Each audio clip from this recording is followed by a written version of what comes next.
Our region's well positioned to become a global leader at the intersection of AI and energy if we make the right investments and policy decisions to unlock the potential. And we're back with Corey Hessen, CEO of City Redevelopment, Pennsylvania State Senator Joseph Pittman, and Matt Smith, Chief Growth Officer of the Allegheny Conference, which co-produces this program. And Matt, I want to start quickly with you because the Senator was talking about what this means to areas in our region that have been left behind, but this is really a play even in the urban core, the university. There's a lot we bring to the table in this space. Yeah, this is a transformational investment, let's be clear, for the entire region. And it's just a wonderful testament the region offers to attract projects like this, from our energy resources, world-class universities, as well as our strategic location to markets in the United States and across North America.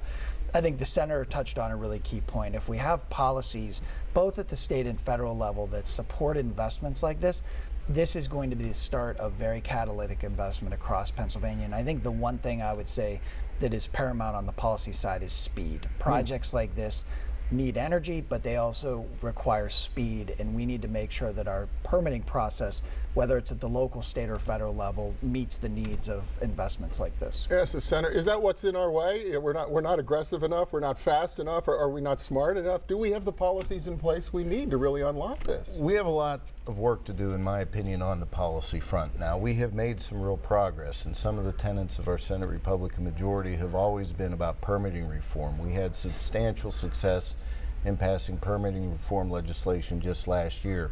We continue to reduce our corporate net income tax. We implemented net operating loss carry forward tax provision within our tax code. So we have done a lot of aggressive things to get us back in the game as a competitor among states. But we have a lot of work to do. We have this big issue called Regional Greenhouse Gas Initiative that continues to hang over our head like an anvil. The state Supreme Court heard arguments on that. We're hopeful that they will dispatch that issue in short order, because it has been a 6-year challenge to have these kinds of conversations about capital investment with those kinds of policies hanging out there. But we're making progress on those fronts, and I'm hoping we're going to continue to. And are we nimble enough when it comes to finding site? I mean, you've got a site. I mean, it's been a power plant before, but I think elsewhere in the Commonwealth, do we have the policies in place to be able to move these things quickly? We could be a lot more nimble, and that goes back to Matt's point about speed and regulatory reform and permitting reform, but also making sure we have the investment opportunity for the infrastructure that's needed.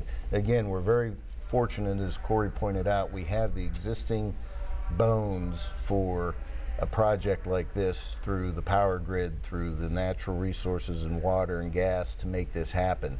That's hard to replicate, which is why we're so fortunate to have the accesses that we do in our region. All right, well, you got good bones, but what happens next? What are you going to do with the foundation and the policy environment out in Homer City? Well, two things. First, both Matt and the Senator pointed out exactly where we're at now. We're in the throes of the permitting process.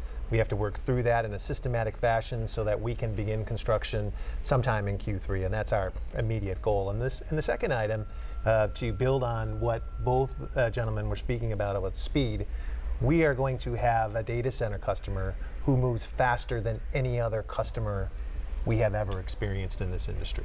And so we've got to be ready to move as fast as they do, as an industry, as a community. So those are the things we're focused on, is how do we do that, how do we do that effectively, and how do we deliver a safe, effective project for the community we serve. Yeah, there's really a sense of demand and urgency. I see what's happening around the state and in other states. It's like they want to get to market. How do you get them to market? And how do you light the fire in Harrisburg to make sure we're doing what we need to do as a state? Well, we're a very purple state, and so a lot of different visions converge in Harrisburg on how we should move forward as a Commonwealth. And we have to reconcile those differences. That's a consequence of elections, right? But we have figured out a way to show that our divided government is not a dysfunctional government. And there are things that we've come together on in a bipartisan manner: permitting reform, tax reform, infrastructure investment, to try to make some things happen in this state. All right, a lot of opportunity, a lot of work to be done. Senator Joe Pittman, Corey Hessen from Homer City, and of course Matt Smith. Good to see you again. Thank you. Thank you very much. Appreciate it. Next up, energy and AI aren't the only industries attracting investment in our region. Highways seem to be under construction all over the place, driving workforce demand. Please stay with us.